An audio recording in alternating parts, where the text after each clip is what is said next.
Jadi jangan kita membuat satu framing yang sesat tersebut menjadi seakan-akan benar. Kesianan orang awam. Ustaz Musa, banyak udah yang keluar. Itu masalah akidah. Saya nggak peduli, saya bilang gitu. Ini hanya saya, saya masih prihatin kepada Ustaz Rozi. Assalamualaikum warahmatullahi wabarakatuh. Selamat datang kembali di channel Dodi Sefriadi. Subscribe dan juga loncengnya ditekan biar gak ketinggalan video berikutnya yang akan saya upload di channel ini. Teman-teman, ini beredar sebuah video yang terlihat Buya Ar-Razi disesatkan oleh gurunya sendiri. Ternyata video tersebut berasal dari sebuah perkumpulan ulama atau tabayunnya ulama untuk Buya Ar-Razi, memberi kesempatan kepada Buya Ar-Razi menjelaskan semua pemahaman-pemahaman yang diduga menyimpang yang terlanjur disebarluaskan di sosial media. Namun sayangnya Buya Ar-Razi tidak hadir dalam acara tersebut. Padahal yang menjadi titik fokusnya utama yang mau diselesaikan adalah paham-paham yang disebarkan oleh Buya Ar-Razi. Alhamdulillah acara tersebut tetap berjalan walaupun Buya Ar-Razi tidak hadir. Satu persatu ulama di sana memberikan pencerahan, bahkan salah satu seorang gurunya Buya Ar-Razi yang bernama Kiai Haji Ahmad Mawarzi Al-Batawi adalah seorang ulama Betawi, mengatakan bahwa pemahaman yang disampaikan oleh Buya Ar-Razi berbahaya untuk akidahnya umat muslim, bahkan sesat katanya, dan bisa berujung orang menjadi murtad. Coba kita simak videonya guys ya. Saya putarkan videonya. Bismillahirrahmanirrahim. Assalamualaikum warahmatullahi wabarakatuh. Para guru-guru, para masyaikh, para asatiz, hadirin, para tamu yang dimuliakan Allah Subhanahu wa taala, ahli majlis Allah, rekan-rekan dari Rubat Nuraniyah. Alhamdulillah hari ini telah kita adakan diskusi ilmiah yang telah kita dengar bersama-sama, dan yang tentunya saya masih ada harapan bagi saudara saya Ustaz Musa dan Ustaz Asfi. Viralnya Rozi ini, itu saya 6 bulan sebelum saya sering berbicara dengan Gus Yai Nafis, dan saya posting meledak. Itu saya yang membuat meledak itu, karena memang sudah di luar akal cara berpikir tersebut. Jelaskan saja si Badar itu siapa, Gausnya itu. Saya bilang mereka itu, yang pertama saya bilang apa? Saya bilang mursyid Dajjal. Kalau saya begitu, saya nggak peduli, karena dialah yang akan menyesatkan orang. Seukuran Ustadz Rozi yang dokter masa di babul ilmi di awal kitab Bukhari mengenai masalah babul fitan itu, sampai dia lupa kalau 50 wanita itu bukan berarti Rasulullah membolehkan. Itu kan kita dusta kepada Rasulullah SAW.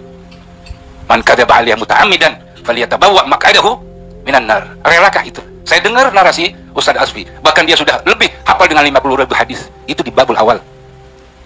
Jadi jangan kita membuat satu framing yang sesat tersebut menjadi seakan-akan benar. Kesianan orang awam. Ustaz Musa, banyak udah yang keluar. Itu masalah akidah.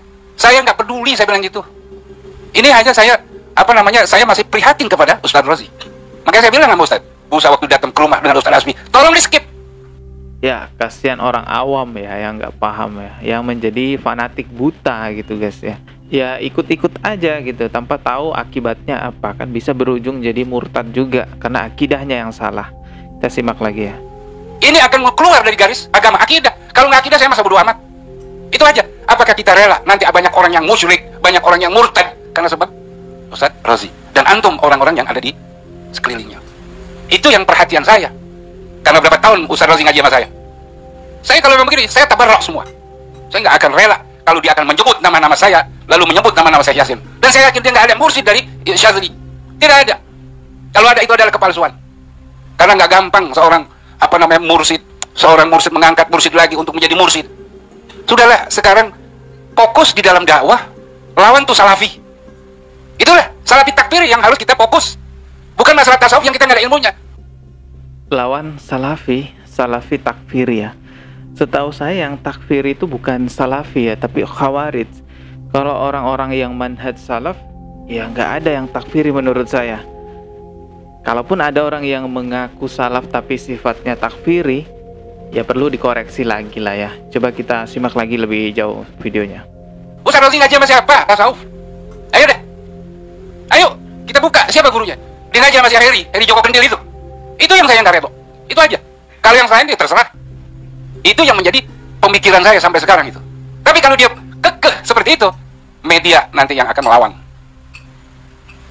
Nah inilah masyarakat kita ini aswaja, tentunya orang-orang NU dari Jatman itu punya kepedulian terhadap kondisi yang terjadi di tengah-tengah masyarakat dengan ulah.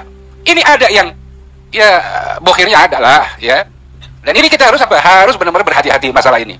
Jadi masalah tasawuf yang dihembuskan itu melalui channel-channel apa namanya yang di channel apa KP Rumi itu, saya itu setiap hari saya baca, saya dengerin.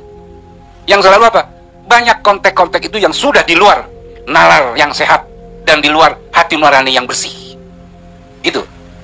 Oke, sampai situ tadi videonya guys ya. Memang masih banyak yang menjadi tanda tanya besar mengenai pemahaman yang disampaikan oleh Buya Ar-Razi di sosial media yang sudah tersebar luas di mana-mana. Dulu juga pernah menyampaikan suatu saat nanti laki-laki atau pria itu boleh menikahi 50 wanita. Jadi pria boleh memiliki 50 istri. Tapi suatu saat nanti di akhir zaman, karena banyak kecaman dari ulama, akhirnya Buya Ar-Razi mencabut perkataannya dan meminta maaf, mengatakan bahwa beliau Buya Ar-Razi salah dalam menafsirkan hadis tersebut. Karena ini tidak disepakati oleh siapapun, ya maka saya mohon maaf sudah membuat antum salah paham, dan saya mencabut pemahaman itu, dan saya merevisi bahwa saya tawakuf dengan makna hadis ini, bahwa maknanya belum tentu menghalalkan 50 perempuan.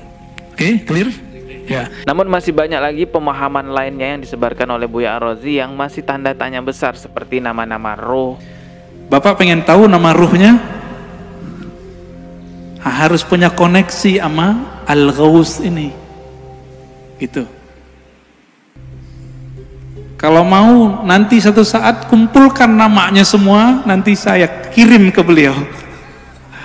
Ya, biar... Ini memang fenomena baru di tasawuf Indonesia. Dari dulu gak ada. Kita ngaji tasawuf bertahun-tahun gak pernah tahu nama ruh, gak pernah. Ini baru-baru aja lah. Dan katanya kalau ingin tahu nama harus bayar. Nanti kalau bayarnya mahal, namanya bagus. Kalau namanya apa? Kalau bayarnya murah-murah, namanya pendek-pendek. Ini memang lagi viral, tapi gak ada itu. Bahkan juga akan saya pernah menampilkan di channel ini, Buya Ar-Razi mengatakan bahwa seseorang yang menyembah Nabi Isa karena melihat sifat Allah ada pada Nabi Isa dianggap muwahhid juga atau mengesahkan Allah. Bahkan Buya Ar-Razi mengatakan orang-orang yang menyembah Nabi Isa karena melihat sifat Allah ada pada Nabi Isa dianggap aman di hari hisab nanti. Wajar kemudian Nabi Isa itu disembah, itu wajar. Karena yang kelihatan oleh mereka bukan Isa. Jadi kalau orang tuh nyembah Nabi Isa yang kelihatan sifat Allah, dia muwahhid. Dia dihisapnya aman. Hal tersebut tentunya sama aja mencari pembenaran untuk menyembah selain kepada Allah Subhanahu wa Ta'ala. Namun sayangnya pada saat prosesi tabayun itu di acara tersebut Buya Ar-Razi nggak datang. Kalau saja datang kan bisa menjadi pelajaran buat kita semua, apalagi buat fans fanatiknya Buya Ar-Razi yang membenarkan semua ucapan-ucapannya. Ya begitulah, selamat datang di akhir zaman, sebuah masa di mana kita benar-benar harus menjaga kuat iman kita agar tidak termasuk golongan orang-orang yang menyimpang. Kita berdoa tentunya untuk ulama-ulama yang lurus, semoga diberi kemudahan oleh Allah Subhanahu wa Ta'ala dalam mensiarkan agama Islam, semoga diberkahi hidupnya, amin ya robbal alamin. Subscribe dan juga loncengnya ditekan. Mohon maaf jika ada kata yang salah. Sekian dari saya, wassalamualaikum warahmatullahi wabarakatuh.